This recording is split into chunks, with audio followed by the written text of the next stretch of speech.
Sveiki, mani sauc Kristaps. Šodien esmu saimniecībā Sija Agrofirma Jelgava uz Ziemaskviešu lauka kopā ar Daigu no Jaras.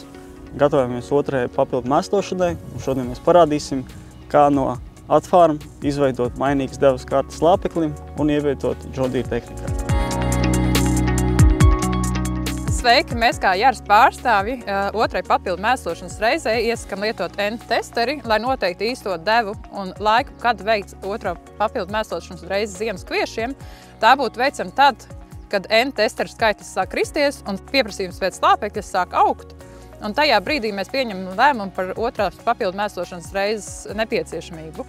Par mainīgo devu tā ir nepieciešama, lai izlīdzinātu laukus, iegūtu lielāku un kvalitatīvāku ražu. Arī patiesībā tas, ko mēs esam secinājuši pēc izmēģinājumiem, ir daudz vieglāk arī veikt pēc tam ražas novākšanu. Tā plūsma, kas nāk kombainā, ir daudz vienmērīgāka, un tie ir tikai vienīgi ieguvumi, ja mēs lietojam mainīgā lietojuma devu kartes un savienojumā ar John Deere. Tas ir ļoti vienkārši. Šo datu transformācija ir ļoti vienkārša, ir pieejami visi dati, paņemot John Deere failu un pēc tam ievietojot to John Deere tehnikā. Paldies, Daiga! Tad iesim uz traktoru un parādīsim, kā to izdarīt reāli dzīvē.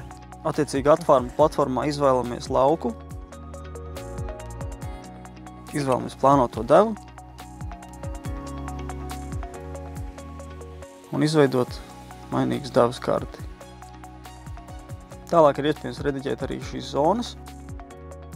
Paši no saviem ieskatiem to droši varat darīt un eksportējam mainīgas devas karti. Izvēlamies sev nepieciešamo failu, šajā gadījumā izvēlēsimies John Deere.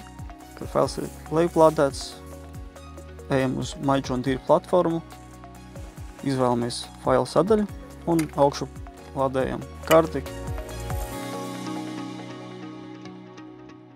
Plānojam mēslošanas darbus, izvēlamies lauku.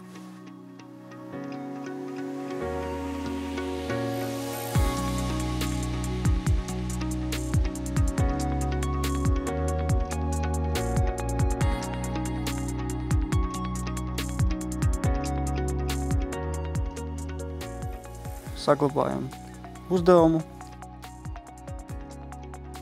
izvēlamies un sūtam uz nepieciešamo tehnikas vienību.